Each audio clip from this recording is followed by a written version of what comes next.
Weight loss करणारी मंडळी असो किंवा डायबिटीज असणारी मंडळी असो, ते फार गोंधळलेले असतात. त्यांना कळत नाही की नक्की आपल्याला ब्रेकफास्टमध्ये किंवा डिनरमध्ये काय खाल्लं पाहिजे.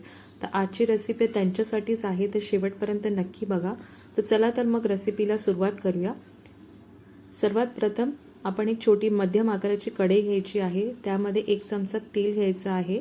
त्यावरती आपल्याला एक मीडियम आकाराचा कांदा बारीक चिरून टाकायचा आहे. त्याचवरती आपल्याला 2 ते 3 कढीपत्त्याची पानं पण चिरूनच टाकायची आहेत. ते थोडा वेळ परतून घेतल्यानंतर त्यावरती आपल्याला अर्धा चमचा आलं लसणाची पेस्ट टाकायची आहे आणि ते पण परतून घ्यायचं 1-2 मिनिटं. परतून झाल्यानंतर त्यावरती आपल्याला एक मीडियम आकाराचा टोमॅटो कापून टाकायचा आहे. तो टाकल्यानंतर त्यावरती आपल्याला थोडंसं मीठ टाकायचं आहे, जेणेकरून टोमॅटो लवकर शिजतील. आता हा पदार्थ तुम्ही डिनरसाठी किंवा ब्रेकफास्टसाठी दोन्ही वेळेला तुम्ही हे बनवू शकतात. आता ह्यामध्ये फार काही मसाल्यांचा वापर आपल्याला करायचा नाही आहे. तिथे आपण अर्धा चमचा आपण हळद टाकलेला आहे, एक छोटा चमचा आपण लाल तिखट टाकलेला आहे आणि अर्धा चमचा आपण गरम मसाला टाकून ह्याला व्यवस्थित मिक्स करून घेणार आहे.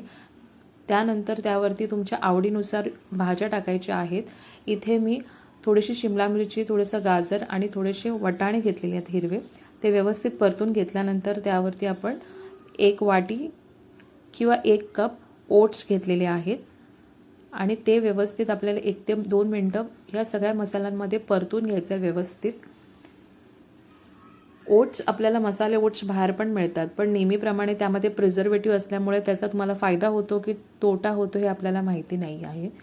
इथे आपण 1 कपसाठी 2 पेले किंवा 2 कप पाणी टाकलेलं आहे आणि आपल्याला हे मंद आचेवरती शिजवून घ्यायचं आहे. ओट्सला फार काय वेळ लागत नाही शिजायला, ते लगेच शिजतात. आता डायबिटीज लोकांसाठी हा उपयोगी आहे, कारण का ओट्समध्ये विरघळणारे फायबर्स रक्तातील साखरेचे प्रमाण नियंत्रित करण्यास मदत करते आणि वेट लॉससाठी उपयोगी पडते, कारण ह्याच्यामध्ये भरपूर प्रमाणात फायबर्स असल्यामुळे हे फार काळ आपलं पोट भरलेलं राहतं आणि आपल्याला लगेच भूक लागत नाही. त्यामुळे उत्तम पर्याय आहे दोघांसाठी पण. तर हे गरमागरम सर्व करायचं. ह्या प्रमाणामध्ये 2 व्यक्ती आरामशीर खाऊ शकतात. तर ही गरमागरम नक्की सर्व करा सकाळच्या वेळेला आणि बाहेरून नक्कीच आणू नका. घरगुती बनवा, सगळ्या घरगुती गोष्टी वापरून, आणि मला सांगा ही रेसिपी कशी बनली आहे. आणि अशाच वेगवेगळ्या रेसिपींना बघण्यासाठी माझ्या चॅनलला सबस्क्राईब करा. थँक्यू.